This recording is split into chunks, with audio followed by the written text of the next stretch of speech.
This podcast is part of the Deluxe Edition Network. To find other great shows on the network, head over to deluxeeditionnetwork.com. That's deluxeeditionnetwork.com.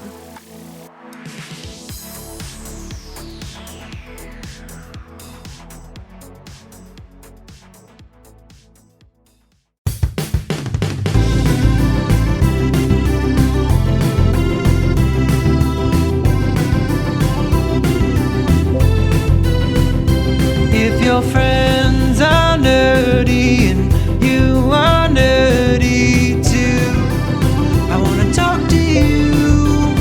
Friends talking nerdy. This is the podcast making, public transit taking, kiss stealing, wheeling dealing son of a gun, Tim the Nerd, welcoming you to another episode of Friends Talking Nerdy, part of the Deluxe Edition Network. Head to deluxeeditionnetwork.com to find out more information about all the shows on the Den.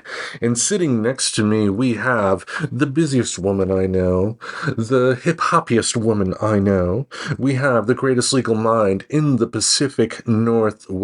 We have Professor Aubrey. How you doing? It is I, Professor Aubrey, on this beautiful Christmas day. No. Happy New Year, everybody. Oh, God damn it. If you were hearing this episode on the day this episode is... Yeah, we recorded the Christmas episode last week. I want to have another Christmas episode. Christmas is so much more fun than New Year's. Yeah, we'll do it next year. How about Christmas, you get presents. That's right. That's right. Before we begin our regular show here, folks, we do want to give you an update because you may hear some noises in the background if the vocal isolation here from GarageBand doesn't help. Annie and Mimsy got spayed and got their shots today, and they are currently in the little kitty hotel, not liking a minute of it, especially Miss Mimsy, who had a cone on her head. Yeah, how'd she get that cone on her head? The professor ended up purchasing that from a local pet store in the neighborhood, but it was one of those deals where they offered to sell one to us too at the vet, and we were both like, of course not, we don't need it. And then within the first minute of us getting them back home, Mimsy was immediately starting to lick her wound. Immediately. I mean, she just went to town. Reminded me of Sherman. I mean, the way she sat and everything and just leaned forward, you know. Just lick that belly. That's right. Lick that belly. But yeah, so then she had to get a cone. So you had to go down the street, a whole 3 blocks to the pet store and get the cone, bring it back, put the cone on her, and then watch her as she tries to get it off so desperately. And she's getting stuck on things and she can't walk around properly, and she's really distressed. And Annie, of course, is trying her best to find any sort of escape. We have a little litter box in there, specially made for a situation like this, with paper pellets. But she got in that litter box and thought, oh, hey, maybe I can dig my way out. Started doing that, looking anywhere she can in the cage, trying to poke her head out. But at the end of the day, though, like, this is just, they're still dealing with the drugs that they had to go under. Mm-hmm. They're freaked out. They had a very traumatic day, for a cat, and they'll get over it. But this is a very, very tough day for them, and they got a lot of stimulation going on. So we may be interrupted here during the process of this recording, but it is for a good cause. 2 of the best kitties. Yeah, best kitties in the business. And they get to enjoy the apartment, which, of course, people might remember Sherman lived in for a while after he had abdominal surgery. Yeah. There were a couple times he had surgery where he had to live in the apartment, or he hurt himself, like hurt his leg, and he had to be on restriction. So he would have to go live in the apartment. He absolutely hated it. Oh, man. I remember the look on his face. It was like, God damn it. Yeah, he got mad. Yeah, he would get quiet and silent and still and mad.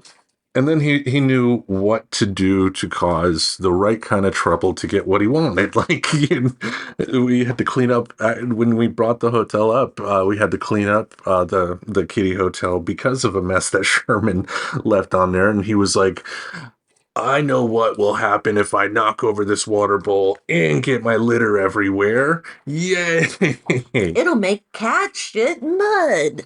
Yeah, all the memories. Memories. It's the type of memories that you go through it and you're like, ah, son of a bitch, but then you think about it later with a smile on your face, you know? Yeah. And it's just all part of his wonderful life. Exactly. So just wanted to give you that heads up here at the start, but our first segment of the show here, speaking of Christmas, when we record this, we are 5 days away from Christmas, but Professor Aubrey received some gifts from a family member. That's right. I received some gifts from my aunt and uncle in Tennessee. Yes. Do you give them a shout out? All right, this is going to be a big shout out to all my East Coast Baldwins. That includes Lissa, Buster, Matthew, Keeley, Alyssa May, and David. No Skeeter. I'm kidding. Not currently. Okay. That could be Alyssa's nickname at some point. All right. My family gives weird nicknames. So they sent me some presents. And what's interesting is they got in touch and they said, do an Amazon wish list of things that you might want for Christmas. So I said, okay, let me go do that. And I really picked out things that I want that I would never buy for myself. Right? Nice. Good gift things. And some of them were pretty weird. So I'm very interested to see which of the weird presents my East Coast family chose for me. All right. Yeah. So what we decided to do once were given those gifts today, we stopped by your mother's place today and received the gifts. And we thought what would be fun and a way to get your family to listen and to spread the word about our lovely show here is to have a live unwrapping. You do not know what you received yet. That's right. I have no idea what I received. And I think we should do this. I'll do it in the way that I would do it if they were here. All right. So I'll comment on the presents. Well, if they listen, then they are here. So welcome, Baldwin family. Welcome, East Coast Baldwins, to Friends Talking Nerdy. So first gift. Let's Okay, first I'm going to grab it, and then I'm going to see, can I guess what it is? All right. Okay, it's rectangular. It contains lithium-ion batteries. Exciting. So I'm going to open it now. This is fun. And for point of reference at home, folks, the finished result that you are hearing will have some edits in this process, so you don't have to hear, stuff, the wrappers and stuff being opened. But well, can we include a little bit of the wrapper being opened? Because I think that's nice. Okay. Fine. Okay, just like a second of it. 1 second. These are awesome. So these are XO8 true wireless earbuds. Yes. True wireless tag ray. These are the #1 rated non-Apple earbuds. Cool. They can transmit 33 feet. They are waterproof. They can play for 6 hours on a single charge, and they can stay charged for 60 hours in standby mode. So it also has a nifty screen, which Apple's product does not have, that tells you how much power is left in the battery. You said that like I still work there and have some control over that. It's your fault, Tim, you fucker. No, I'm just saying. Nice. It also does wireless charging, and I have a wireless charger, so. Well, there you go. Nice pair of earpods there. Thank you, Baldwin family. Yes. It's present #1. You forgot to guess what was in the package. Well, I did say it was rectangular and that it contained batteries, but I was not able to go any further than that. Okay. Okay, can I go to present #2 now? Go to present #2. Oh, this one is quite small. Quite small indeed. Is it money? Da-da-da-da-da-da. Oh my goodness, look. It's the Deva Rock Controlled Delrin multi-gauge rhythm and lead guitar pick. All right. You can play anything with it. It's got multi-gauge control. So each side of it is like a different hardness. And so you can play more softly with a softer one and more loudly with a harder one. And you can use the same pick instead of having to trade picks and keep up with 2 picks and all of that. So Yeah. It is cute. And you always can benefit by having more guitar picks because those do tend to, due to the size and especially due to these four-legged creatures we have in the house, can sometimes end up growing feet and going to different places to where you don't know where they are. Yeah, absolutely. And yeah, you are correct too. Like different types of guitar picks will have different types of sounds depending on the firmness, the flexibility, and all that stuff, and also the type of material they're made out of. Absolutely. Yep. Great gift there for such a great musician like you. No, thank you so much. And my uncle is a musician as well, as is my cousin Keeley, and they appreciate the need for picks. Yes, Yeah. yes. Keeley, of course, has been on the show before in a few of our book club episodes. Yes, absolutely. That's right. She's a friend of the show. A friend of Friends Talking Nerdy. Okay, present number 3. We ready? Present number 3, we're ready to go. It is pirates. It is something to do with pirates. Oh my goodness. Oh my goodness. It is a pirate can girl skirt. Nice. I'm very excited about it. It is I can tell that it's very high quality. It is made of a woven cotton, which is great. It's not made of polyester or something really thin. So I'll be able to wash this and iron it if I wanted to, which I do not want to. But it's like a can girl skirt. It's exactly what I wanted, and it's exactly what I asked for in my Amazon gift list. So they picked some pretty normal ones, the earbuds and the picks, but they came through with a little bit of a weird request, which was the pirate skirt. Yes, I think Bugs Bunny wore one similar to that at some point. Really? Yes. Bugs Bunny loves to cross-dress, of course. Yes, Bugs Bunny does love to cross-dress. It's true. Yeah. Any more gifts in the bag? No, that is the 3 gifts. That is so generous, and I love them all, and I really appreciate it. Nice, nice. So look at that. You have your wish. You had Christmas on the New Year's episode of Friends Talking Nerdy. Yes, I had Christmas. I just had some Christmas. Well, we need a little Christmas. Yes, and our excuse too is that when we are recording this is 5 days before Christmas, so we can still be in a Christmassy spirit. Something like that. Not that Tim is into Christmassy spirit. Yeah, fuck that. I think you're more of a Scroogey type character. If you had money. Yeah. Well, no, I mean, I wouldn't be like Scrooge. Like, I would give to some charities and whatnot. I just wouldn't want to meet the people I'm giving them money to. Or have to talk to them or interact with them as if they were human in some way. Well, I think part of it too, like, would be like if I was rich and famous, I wouldn't want to have a situation to where if I did support a charity, anybody in that charity felt that they must, praise me because I'm around or something like that. It says more about someone who does have money when they can give and give and give and ask that their name not be publicly stated as the purveyor of said gift. Yes. Yeah, I mean, I grew up with that back in Michigan with the Van Andels and the DeVos family, having a little contest to see how much of Grand Rapids they can name after themselves.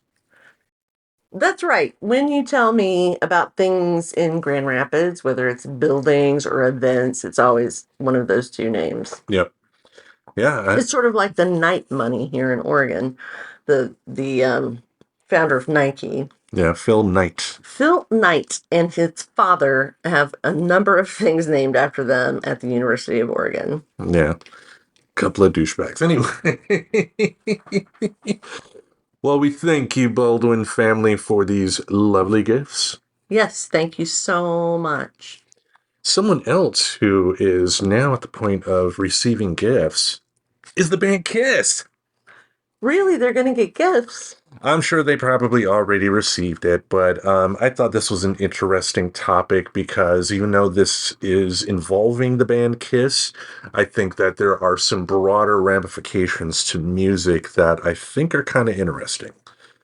So let's get to it here. Kiss officially retired from live touring at the beginning of December.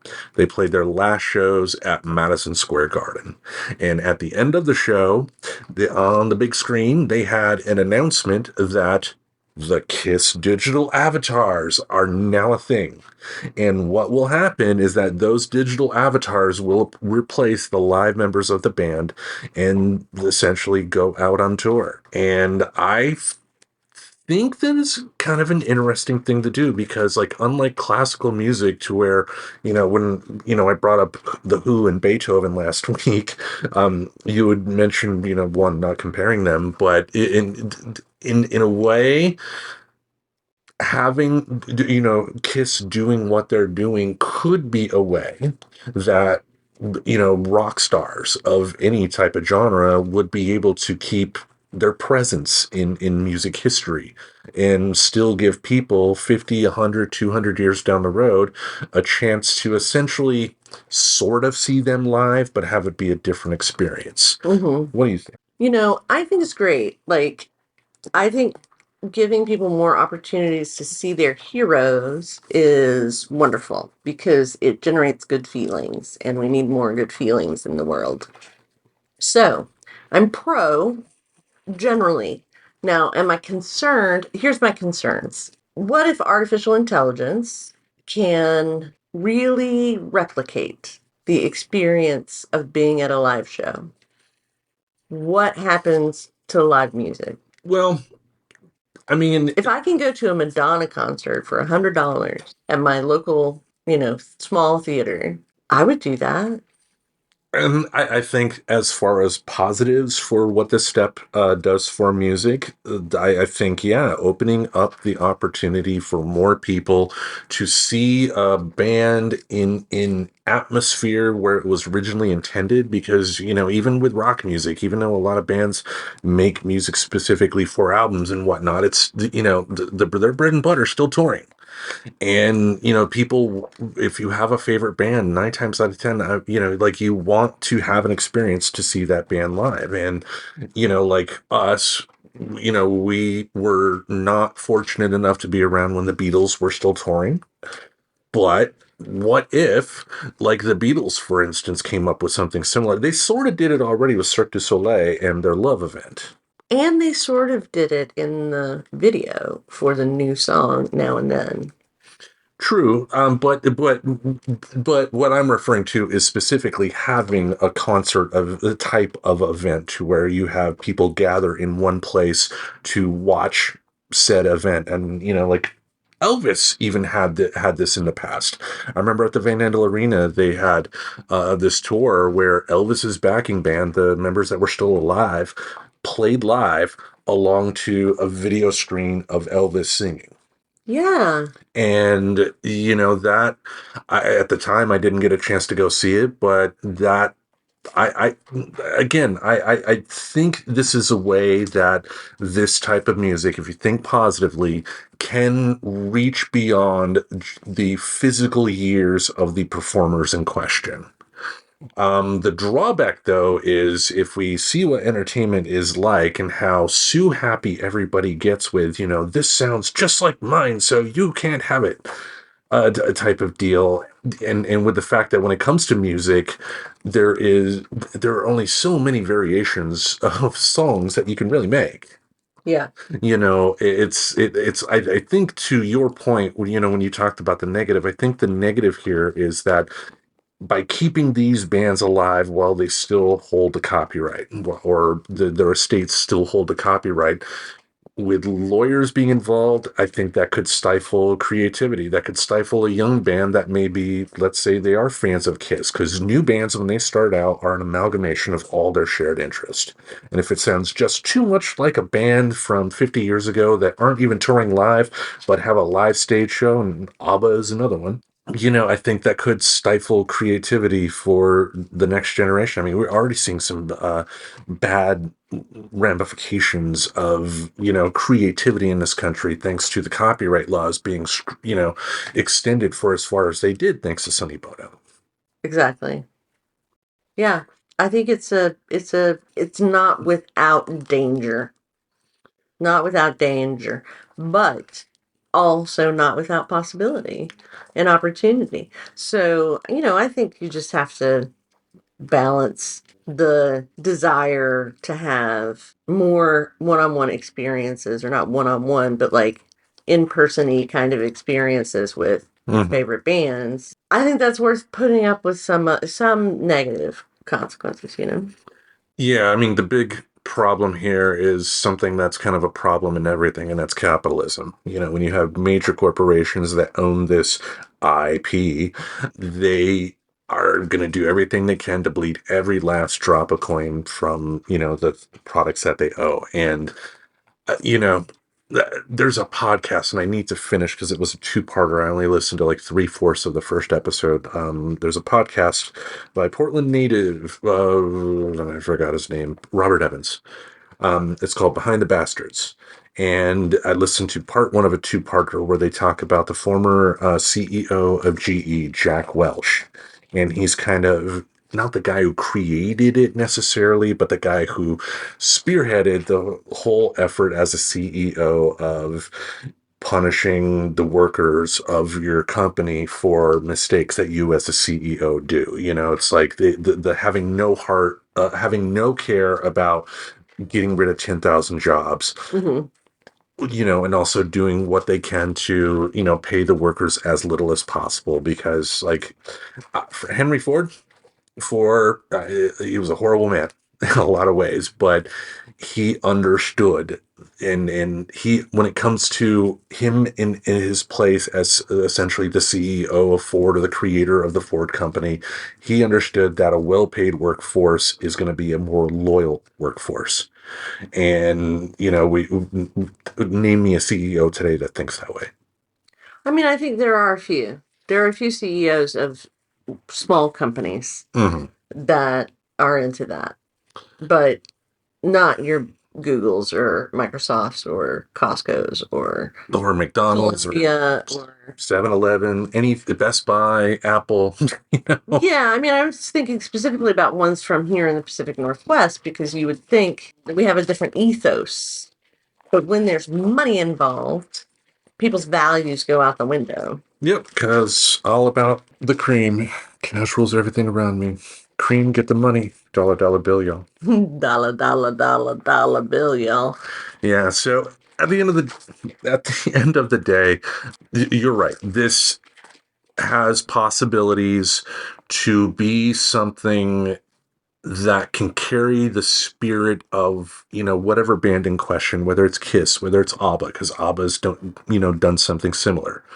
If this can keep the interest in those bands going for well beyond their years, that's a good thing. And I think this is a way that kind of rock is finally kind of exploring what's next. Because things do change, and like I was trying to make with the comparison with Beethoven. Yeah, it's like over time, the Beethoven did pass away, and all we have are other people that are interpreting his work today. And it'll be interesting to see what the future holds. I just hope greedy fucking CEOs don't ruin this and stifle new bands, especially. Yeah, I agree. I mean, I think it's dangerous, like I said, but perhaps worth the risks. Exactly. So before we go to our main event, how about we send it over to one of our friends at the Deluxe Edition Network? That sounds like a great idea, Tim. It is an amazing idea. All right. Do it. Let's do it. Sit back, relax, hear this message, and you'll hear us on the flip side, yo. When the criminal justice system fails, it fails hard. Innocent lives are ruined, guilty perpetrators go free, and communities suffer. But what if we told you that the flaws in the criminal justice system run deeper than you think? Join us on the Broken System podcast as we explore the cracks in the criminal justice system. from racial biases to wrongful convictions. We'll investigate the issues that are driving our justice system to the brink of collapse. We'll bring you the stories of those who have suffered under the broken system and the experts who are fighting to make things right. Together, we'll ask the tough questions and demand real change. Are you ready to take a closer look at the flaws in the criminal justice system? Tune in to the Broken System podcast, available now on all major platforms. We have talked about New Year's resolutions multiple times on Friends Talking Nerdy, for at least the past 4 years. Didn't do it in the original days of the show, but this is another one of those that, I blame myself for this, but we should have been a little more vigilant, because this is one of those topics for a podcast that are an easy episode. Yeah.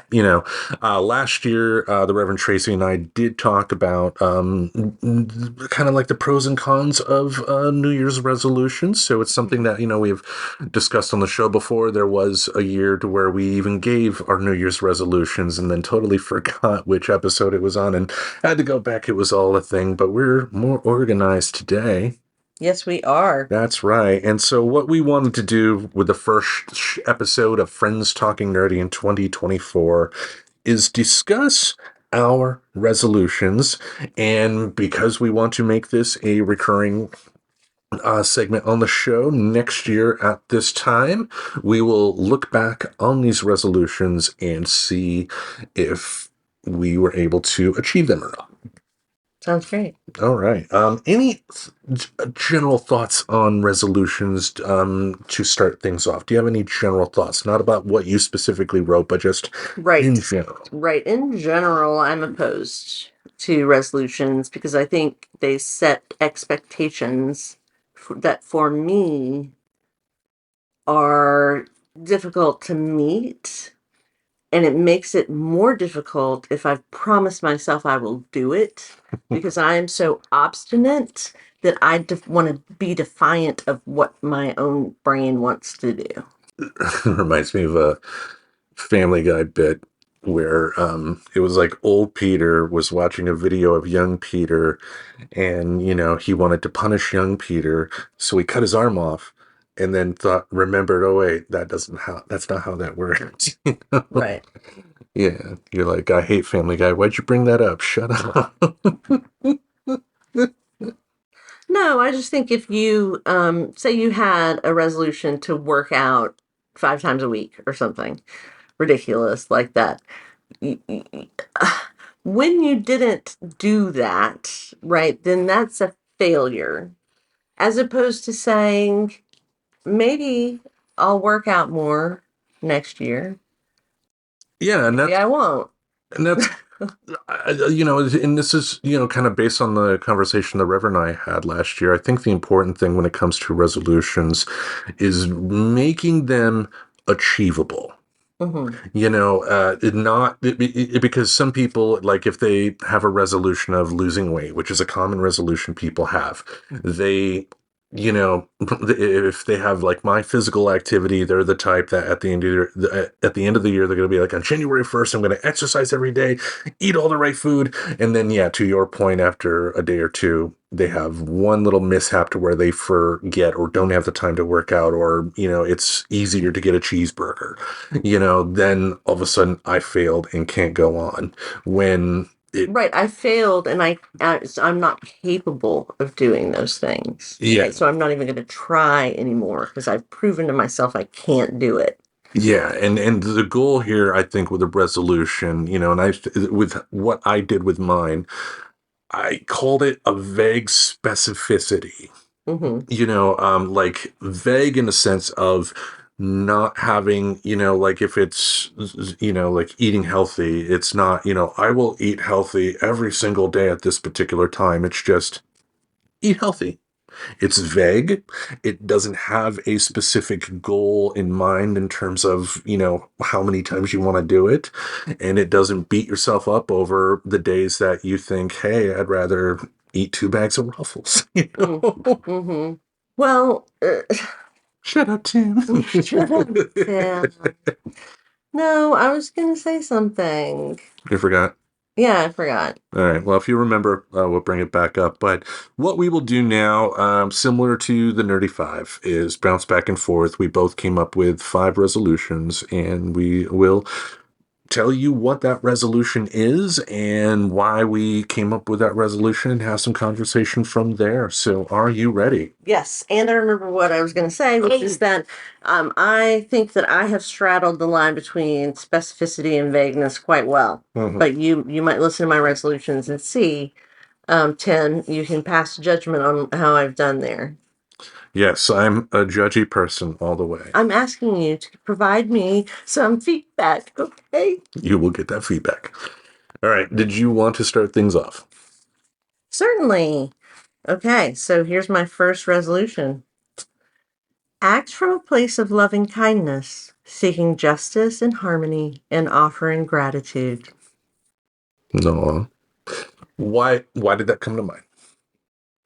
Well, I just think I catch myself sometimes about to say something or about to do something, and I say, am I coming from a place of compassion and a place of love to talk to this person, and what I want to talk to them about and how I'm going to talk to them about it. And I do that for really focused conversations, but not for, the guy on the street or my neighbor or people at work or, basically people I don't know. Yeah. Don't know well. So that's one way to think about it. And I think I'm good with this, which is the focused conversation with an individual. I feel like I can stop myself if I'm coming from a place of anger, frustration, anxiety, and just try to ground myself in love. Yeah. I mean, you don't want to let people walk over you, of course, but you also, and I'm not saying you do this, but you don't want to be the type of person that would go into like a grocery store and yell at somebody that works there because they don't know where the mushrooms are. Again, you've never done that. I'm not saying you do that, but there are some. I've done that though. I have done that. I've been really ugly to people. I'm definitely ashamed of my behavior towards people that I didn't need to be mean to. You know what I mean? Like they had nothing to do with the situation. I mean, I just did it the other day. When I took, Tim has this skull shaver Mhm. and it stopped working. And so we procured a new one and he sent the old one back we're supposed to send the old one back for a refund. So I took it down in the UPS store and I had my little, return label Mhm. in the email. And so she said, "What's your label?" And I said, "It's right here." And she said, "No, that has to be printed out." And I didn't have it printed out. And so I said, "Can you print it out for me?" And she said, "Yes, for $2, I can print it out for you." And I said, "Great, let's do it." And then I could not figure out how to get like a PDF of that from my phone so that I could attach it to an email in my phone and send it to this postal email address. And I stood there for a while trying to figure it out. And eventually I was just like, I can't do this. And turned around and like huffed out of the building. But you didn't, like spit at the person in question. You just, God. yeah. So don't beat yourself up. I mean, like you didn't, like you, Let's have some behavioral expectations that go beyond, yeah. don't get spit on or have a coffee thrown on you. Yeah. Anyway, I'm just saying, I've been not as nice as I could have been. but you're also human. I mean, like I'm not the most cheery person to other people in humanity either at times. So definitely not throwing stones. Let's put it that way. But it is something important to keep in mind. I think we all have to go through that. Even like if Mr. Rogers were still around, there were times where he would have to go through that as well because it's just human. That's just humans at work. Yeah. You know? All right, good resolution there. Shall I go on with my first one? Please. Read more books. Simple, like I said, vague in terms of, they're like for, what is it, Goodreads, that place affiliated with Amazon, and also like like the iBooks on Apple devices, that you can have like, a goals as to how many books you want to read. And every time I do that, I never reach up to it. And reading is important. Even if it is reading silly action adventure novels or comic books, taking the time to read exercises your brain.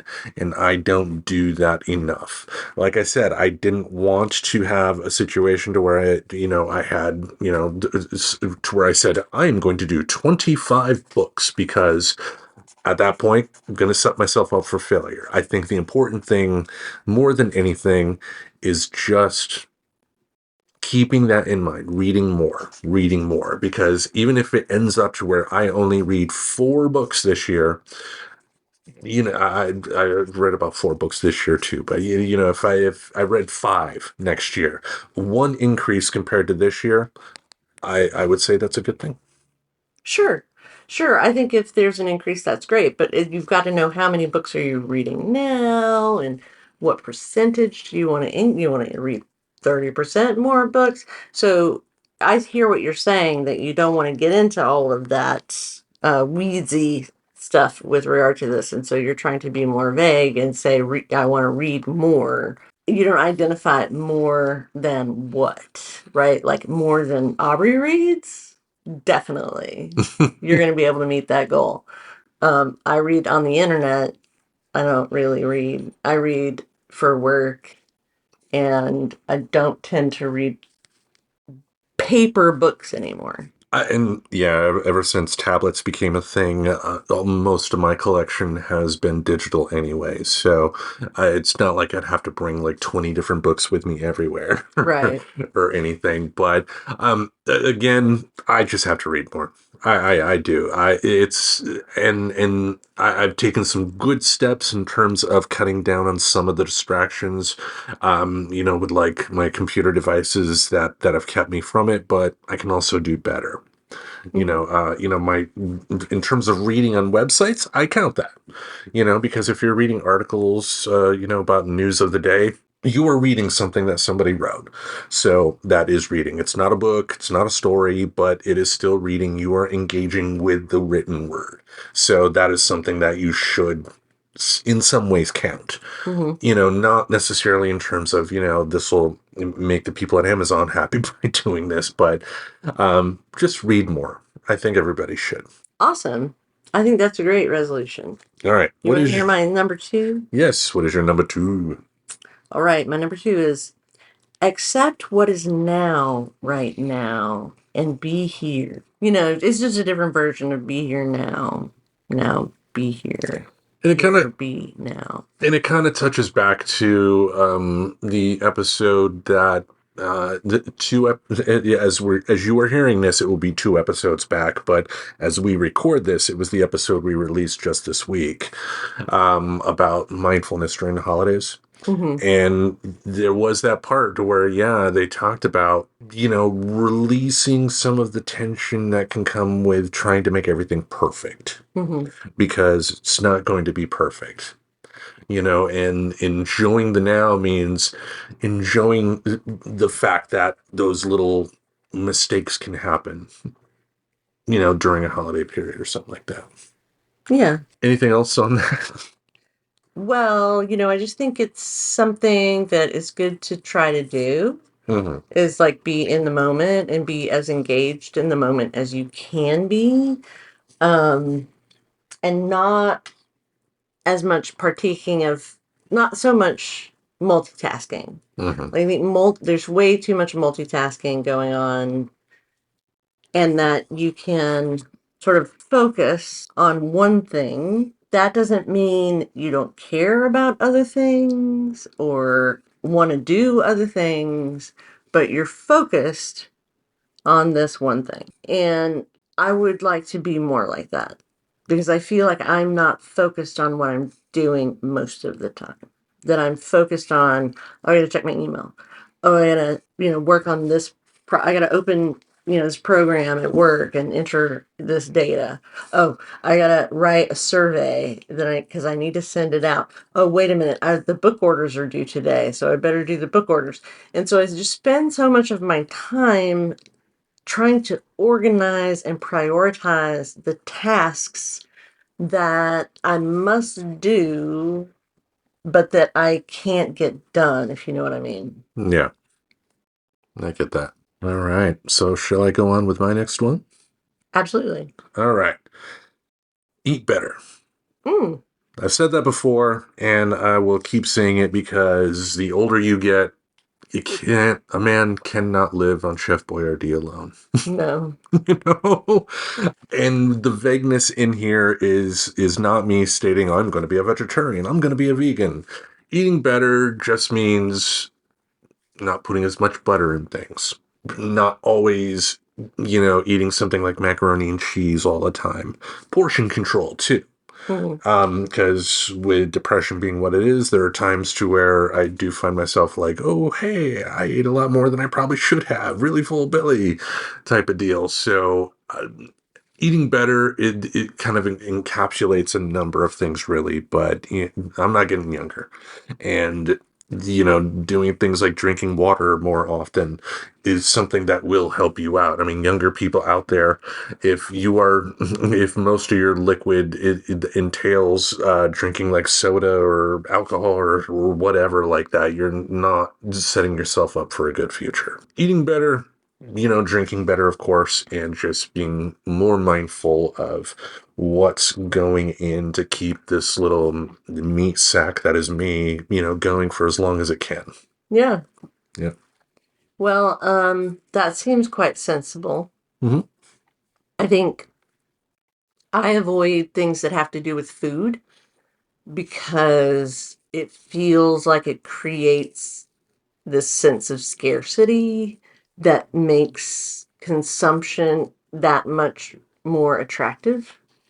You know what I mean? I get that, and that's why I kept this as vague Mhm. like I did, because eating better is not stating you can't have a cheeseburger. It's Right. not stating you can't have greasy food every now and then, but it means making sure that that type of stuff, or more than anything, if anything, like the processed stuff from a can, type of deal that you can get off the shelf for really really cheap, but not really good for your body. Yeah. All right. I like it. All right, what is your next one? My next one is let go of obligations, assumptions, and demands, and instead cultivate freedom and autonomy in all my relationships. I feel like my resolutions are like Jack Handy sayings, or like a one of those books that's like 365 phrases that are supposed to, be about chicken soup for the soul, or Mm. um, some other like religious or whatever, and you go through the calendar day by day and it has a different statement. I feel like my resolutions, as I'm reading them out loud, they really are reminding me of, these little inspirational things. Yeah, and those can sometimes have cheese factor associated with it, so I get, I get where you're coming from, but sometimes cheese works. If writing something that even you say is a little on the cheesy side, if doing that is what's going to help keep in your head throughout the year to keep on going with fulfilling this resolution, then I love the cheese. Yeah, I mean, I don't think it's cheesy if it's sincere. Exactly. I think that people can tell whether you're being serious or you're being like you don't care about it. Hmm. And it's just could be really harmful to somebody. Basically, you're saying it's like the difference between When Harry Met Sally and a Hallmark movie. Sincerity, forced crap. you know? Exactly, if you want to put it in movie terms. If you put it in dining terms, right? Perhaps it's the small local cafe on one hand and the big corporate fast food place on the other hand. Yeah. Corporate jackholes. Yeah. All right. All right. Anything else about that one? Well, what do you think of this? Is this a resolution that you might be interested in pursuing yourself? I mean, I would hope people would want to think that way about the relationships in their lives because, it's like take romantic relationships. Society has deemed that there are expectations that should be met in those types of relationships at certain points. And if they don't, then you must question. And, the more time has gone along and the more I've been polyamorous myself, the more you realize that those expectations, if aren't really good. Hmm. What do I mean by that too? It's just like you may have a partner to where things during course of time are going because those whatever are working well, but there may be a point to where it no longer works well, and you got to let that person live their autonomous life. You can't tell like a spouse, I don't want you doing that. Who cares?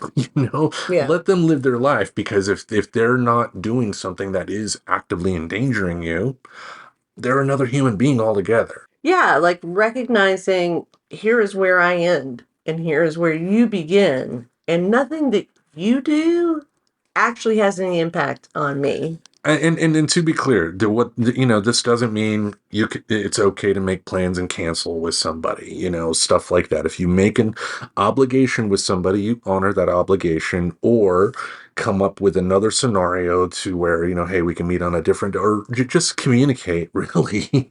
But you're your own person, and this idea of, keeping a relationship as the way society puts it, just is wrong. Is wrong. Well, the only times I've seen it, it's been a complete disaster. Yeah. Yeah, I'm still recovering financially from one. Yeah. I mean, I've had my share. Yeah, yeah. Um, The horror. The horror. oh, the horror. Reminds me of that Sam Kinison bit to where he's talking about, like a married guy that goes to hell and Satan comes out. I was like, "Roar!" Oh, oh, wait, you were married? Oh, I'm sorry. This was nothing to you then. I guess I still got to show you the tour. Come on, there's chains. Ooh. Yeah. Marriage. Exactly. Yeah. What's your next? Is it to not get married? I think that'd be a good resolution. Yeah, I think that is like a law in some states too, maybe. I don't know. But my next one, get more physical activity. Simple as that. Kept it vague. I'm not talking about, I will get a gym membership and learn to bench press, 200 pounds by the end of the year. No, it's just getting out and doing more. I mean, thankfully, since I will be working with a bunch of bitches now, I will be getting a lot of good activity. Good activity in terms of walking around a lot, bending over. I will be physically active, much more so than last year. But I know with me, especially when it comes to like my mental health and depression and whatnot, if I feel really, really bad and I'm really down in the dumps, I'm moving just enough so people know that I'm not dead. Right. And that's not healthy. Like I remember, in 2019 when I attempted suicide and I was in bed for almost a month, getting up for like going to the bathroom and, walk to my apartment to the grocery store and back. I almost passed out. Oh, wow. Which used to be nothing, because with the jobs I had, I was walking around doing stuff all day, and it's shocked me just how fast my body deteriorated, to the point that something that used to be absolutely nothing physically would almost got me to pass out. And you can't, you got to be careful, people. You do, because like I said again, if you don't realize it, your health will take a downslide real fast. And when it comes to stuff like physical activity, if you are even doing something like getting up and taking a walk outside, You don't have to do it every day. You don't have to beat yourself up if you don't reach certain fitness goals or anything like that, but be active. Speaking of that, one thing that I did was to set my fitness because, iPhone has this fitness thing and I don't know how to opt out of it. So it's just always telling me you haven't reached your step goal or hey, congratulations, you reached. So I set my step goal really low at like 2,000 steps. And so I make it most days because I don't want somebody telling me every day you failed to meet your step goal. And that's the tough part too, because you're using the health app on the phone. Whereas if you had like the Apple Watch, it would actually record that information much more precisely than what the phone can offer. The phone is pretty good, but not 100% too. So, I can, go in and help teach you about notifications and whatnot on there if you want later. But, using something like that as a tool can help. And to your point, yeah, set the goals low, at least at first. That way you can get that, the adrenaline rush or the mental rush that you get when you do achieve something. Like it's an easy goal to achieve, but you achieved it, you're going to feel good about it and you're going to want to continue again because you like having that positive reinforcement. And then from there, you know, like if you were consistently getting 2,000 steps and you wanted to raise it to 2,500, boom. That is a very much a reasonable increase, but not something that is like doubling the amount of steps you have to take. Yeah, absolutely. Yep. All right. What is your number 4? Number 4, move as much as possible. So very similar to yours is trying to be, just open to what does that look like? I don't know what that looks like. Does that mean going to dance class twice a week? Does that mean walking 2 miles every day? Does it mean doing yoga in my living room? Like, I'm not telling myself what it has to look like, only that my body needs to be in motion. Yeah, I mean, because like it could be something simple, like take grocery shopping, for instance. We are within what I would consider a reasonable walking distance to Safeway. Hmm. And we do have like the push cart thing as well. Your mother bought you this carrying cart to where you can put your groceries in. So maybe it's one day you think we need groceries, so I'm just going to walk. Boom. I'll get what I need there. Or maybe not. Maybe that might be too much of a long example because with super long legs, what's appropriate for me is not appropriate for everybody else. But, Right. it could be just walking across the street to the co-op and, getting it there. But you got out, you got physical. Hmm. You didn't do the Instacart. And I think that feeds on itself, absolutely. Because, like you said, you could stay in bed all month because the inertia. Well, the same thing as if you get up and go to co-op across the street, you'll realize it's not. I mean, I think I'm afraid like, oh, it's gonna be shitty outside, it's gonna be raining, it'll be cold. I'll just stay here. I'm just gonna stay here and do without whatever that thing is because it's so cozy, right? I think, yeah, moving more, getting out of the house on a regular basis. And yeah, and a perfect resolution right there because it's you're not setting yourself up for a particular goal. It's just the idea of moving is what is important. As long as you are doing that, you are winning. Exactly. Yes. All right. Shall I go on with my next Yeah. one? All right. Play more guitar. Excellent. I named my guitar Dusty because is collecting a little bit of dust. The good thing about the guitar so far is that, in terms of like, making the particular chords that you need to make, I still remember what they are. So if I pick up a guitar, I can play a G, D, A minor, stuff like that. But the important thing about the next step I want to get in, I don't, learning a song would be fun, but to me, I'm still have to get used to the 1-4-3 thing. What do I mean by that? In terms of like making songs, I guess, like if you start off with a G, it's like A through G are the chords. And if you start off with a G, that's the one. The 4, G is the last one, so you go start with A, B, C, D would be 4 with the D, and then go back to G in terms of making a song, I guess. Musical theory. Musical Yes, I theory. don't know anything about it. You're confusing me. Yeah, I don't know much about it myself, but the goal here, I guess, is to be able to get to the point, even though I know cowboy chords and that I am cool with knowing that. I'm not looking to, learn like lead guitar and solo playing. I don't want to do the whole finger practices with every single thing, the pentatonic scale or whatever. But I would like to be able to get to a point where I could noodle around and know which sounds go together good, if that makes sense. Because you can play a particular chord all you want, but if you don't know how they interlace together or put enough time in to be able to do some of the transitions, because a G to a C can be kind of tough. Even though there are plenty of great TikTok accounts you can follow for like quick little tips on guitar, and somebody actually did the tip of with a G, instead of doing like your first two fingers there, use your second and your third finger for the first part of the G. That way those two can just go down one string and it'll be easier to transition to a C. You start talking about this stuff. You do this with me on a regular basis. You want to share this amazing knowledge that you gain with me.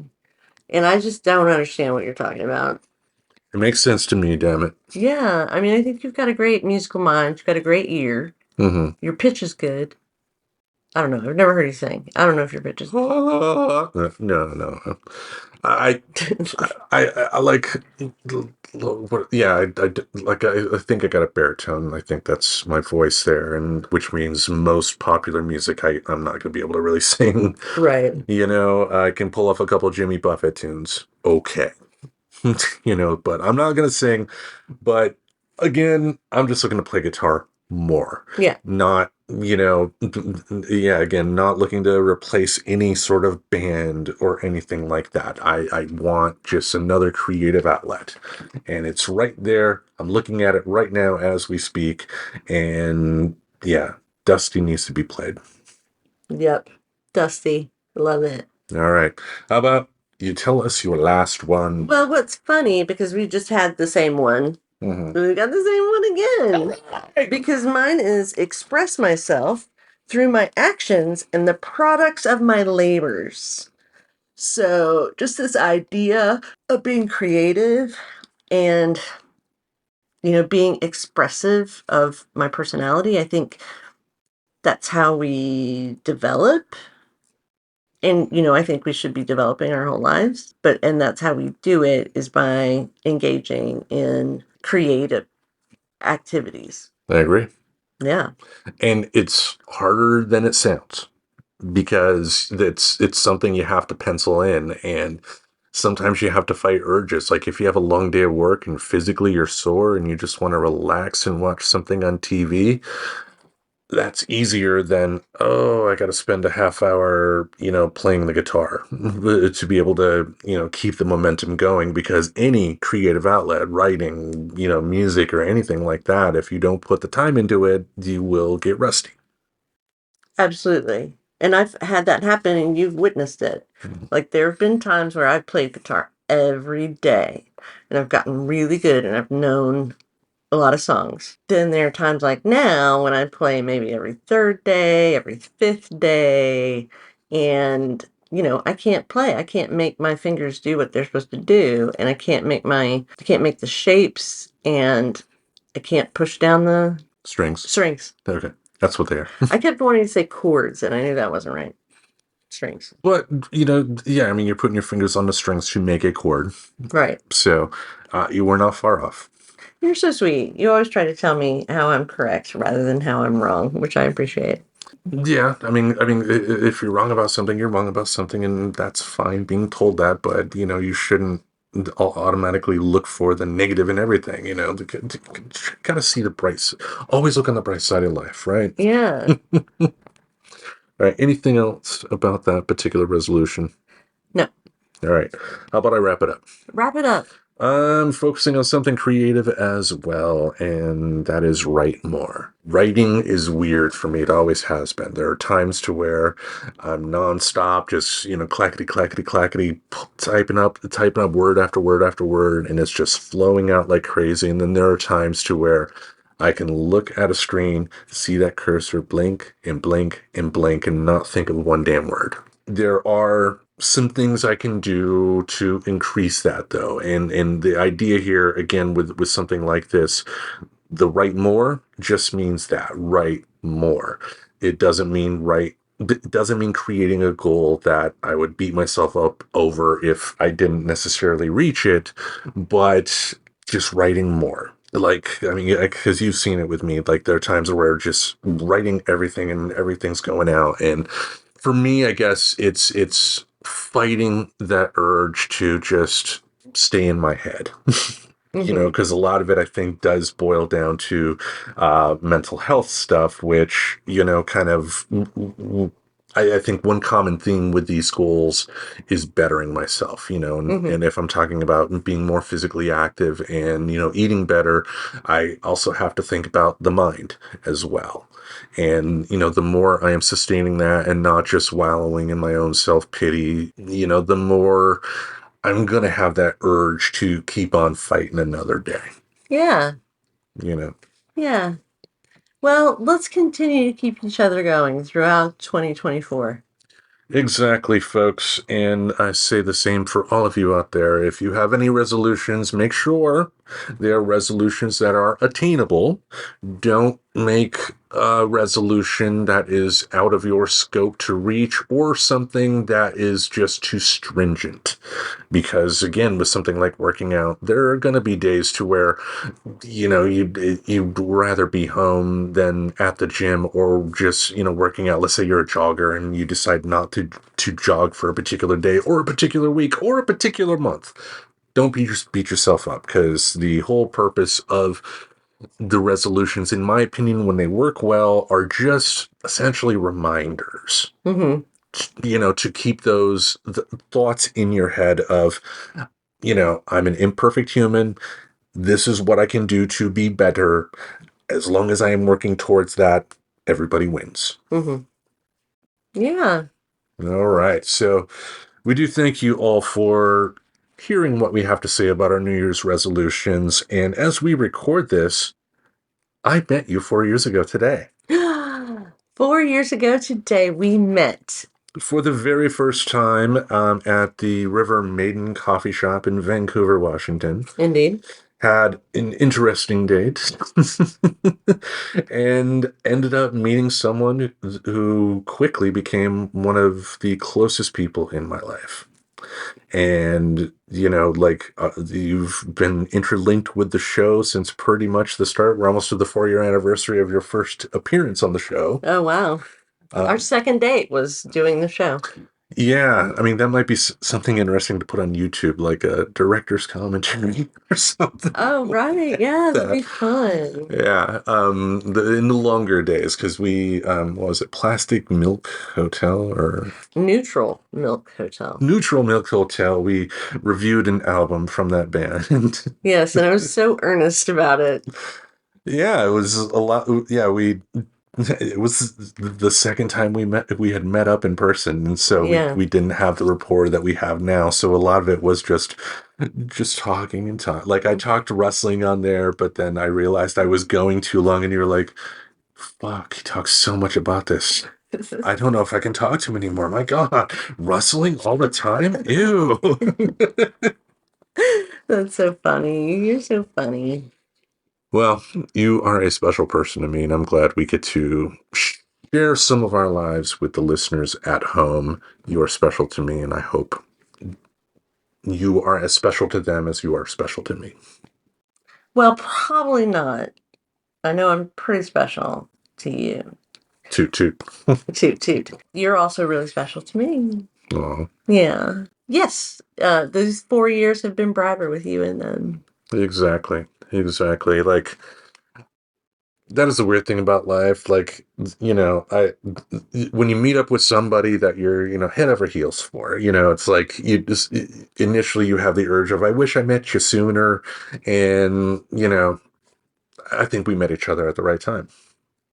And it also feels in a lot of ways like if there was reincarnation, like we've met in the past, Oh, for sure. Yeah. We're like two of those people that just like always meets up in future lives, and the relationship just keeps getting better and better and better with each new lifetime, Wow, that's great. I hope that's true. Yeah. All right. Any other thoughts? Not tonight. All right. So we got a steak and some potatoes that are going to be waiting for us here after this recording. So each Monday, we'll have something in this podcast space to entertain your ear holes. Until we meet again, we bid you adieu. And goodbye. Happy New Year. Subscribe to Friends Talking Nerdy on iTunes, the Google Play Music Store, as well as Spotify. Remember to support Friends Talking Nerdy on Patreon. Goodbye, darling.